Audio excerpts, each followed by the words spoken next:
All right, man, we try to make this quick. I got to get this out here because everybody listen to the wrong shit and getting what they want to get out of it. You got Devin Haney fighting Yuri against Gamboa. The way I see the fight going, I understand. Gamboa is a 38-year-old veteran. He knows how to handle himself in the ring. We already know that. He been in there with a couple good guys. That he lost to Javante Davis, went the full 12 rounds. He fighting Devin Haney. Um, Devin don't really show the image of ducking nobody. He's young and he's hungry. He's supposed to be like that.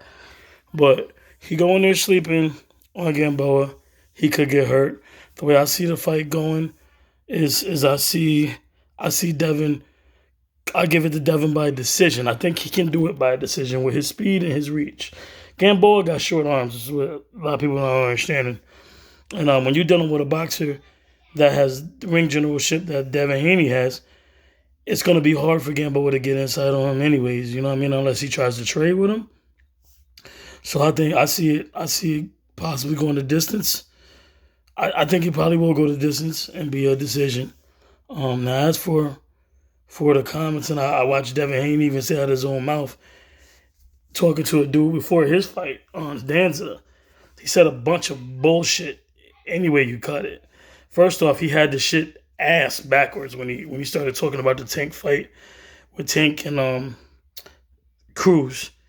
Because what the real thing is you sound like a casual yourself.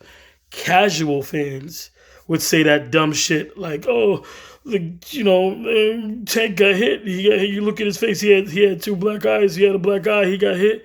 He got hit. That's what a casual fan would say. Now, as boxing fans that know boxing, the fucking uppercut was vicious. It was nicely set up and everything. It was baited and everything. Now, the one thing I'll say about the Tank taking his, Tank did take blows, but that's called being. He chose to be more than a one-dimensional fighter. He chose Tank puts asses in seats, man. Okay, he sells tickets. He's not a boring fighter. I'm sure he could have boxed a dude and ran all day, but that wasn't a part of the game plan. All right, he fought Cruz in the fucking pocket. Cruz had a little longer reach, and Cruz has a high punch output, as everybody know. Tank stood there and fought him in the pocket with a minimal movement and everything. And part of his plan is you start breaking them down to the body. That's what I'm saying. Like Devin Haney saying shit that's inaccurate. When you're a boxer, it shocked me that came out of his mouth, because he should know if you're a boxer anyway. Part of Javante's plan was to go to my man's body. He's a volume puncher, Cruz was, and he's longer. He broke him down. He was hitting him with body shots. And any boxer that any boxer knows, when you go to the body of another fighter, you're susceptible to punches in your face. You can get knocked out that way, man. When you're going downstairs, you putting into the real estate downstairs, hitting people and hitting guys in the body, you leave yourself open a lot. So he's gonna catch blows. But that's the thing about Tank. He ain't scared to eat some fucking leather, man. That's part of what fans want to see. Every fight, you can't just be hitting and running and hitting and moving and sticking and moving. Yeah, stick and move, but you gotta fight each fighter different. You know what I mean? And if, again, for Devin Haney to say some shit like that, talking about casuals, you sound like a casual would do. Because that's the same thing that happened to Floyd Mayweather when he fought Miguel Cotto. He stood there toe-to-toe with him, got a bloody nose. This shit happens. It comes with the territory, man. It shows your grit and what you have.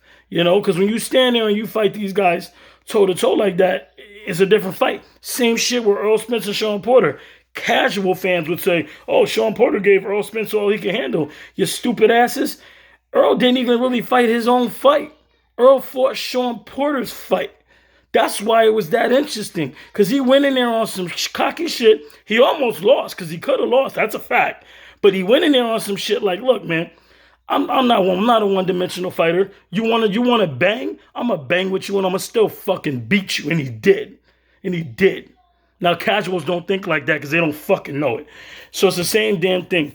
When Tank Davis fought Cruz, he broke his body down slowly. He was boxing with him. He stayed right there in the pocket with him, and he's gonna get hit. He took hits to the face, yes. And in the way it's set up, and hitting him in the body slowed him down a little bit. Once he slowed him down to where he wanted it, just like I predicted in the 6th round, he baited him in.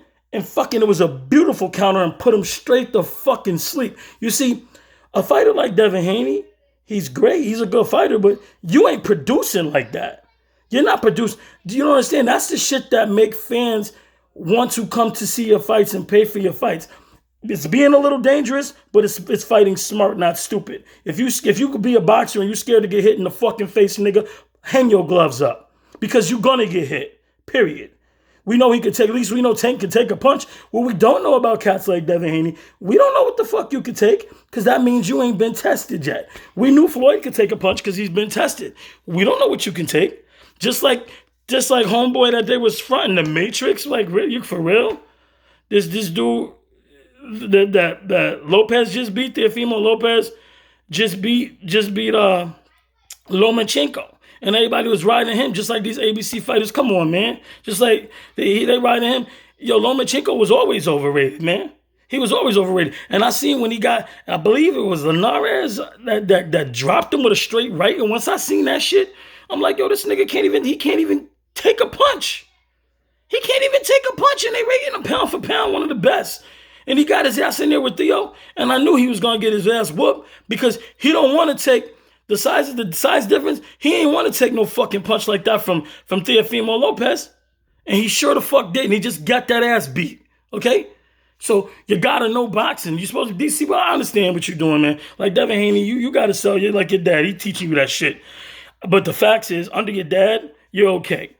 Devin Haney's at his best when the fucking Mayweather. The best thing that happened to him was when Mayweather's in your life. Period. The work that Floyd Sr. did with you, that's the best that we got out of you. With your dad, he trooping in there, but you don't look good when you with your fights that your dad is just training you with. Without Floyd, you're just a different fighter, and that's just it. You're gonna realize this shit sooner or later, but you gotta start riding Tank, man, with this bullshit. One thing I will admit, homeboy, that Gary Russell, yo, he surprised me. He bitched up. He ain't want no smoke with Devin Haney at all. He made a bullshit ass lie talking about a contract. Nigga, you don't got shit. You don't got no belts. You don't got nothing. Even though Devin Haney got the belts that were given to him, he didn't earn them. He still got the belt. So how the fuck are you going to have a problem with the contract that Devin Haney and his dad give you? Take that shit if you want to be somebody, because you can't get no fights anyway. Gary talking ass, Russell ass. Now, and Tank belts, he earned all of them shits, man. He lost it and had to get it back. That's what I'm talking about. That's how you get a belt. You earn a belt.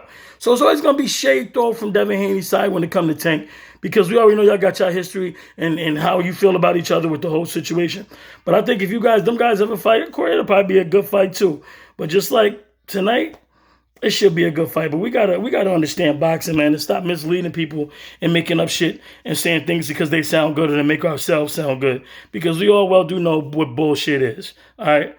But as for tonight, like I said, I think Devin Haney can get him by decision. But one thing that nobody knows, including myself or him apparently, is if he can take a good punch. And Gamboa can give it. You remember, a lot of people know how to give it. But if you can't take it, you got to be able to take it too. You can dish it, but you can't take it, then your ass end up in a world of trouble. But, that's all I got for now, man. But I had to clear that shit up with this casual shit. You can't call somebody a casual boxer because they didn't say that Tank got took hits to the face in a fucking fight. You in a fight, man. Man up. Pull your fucking boots up.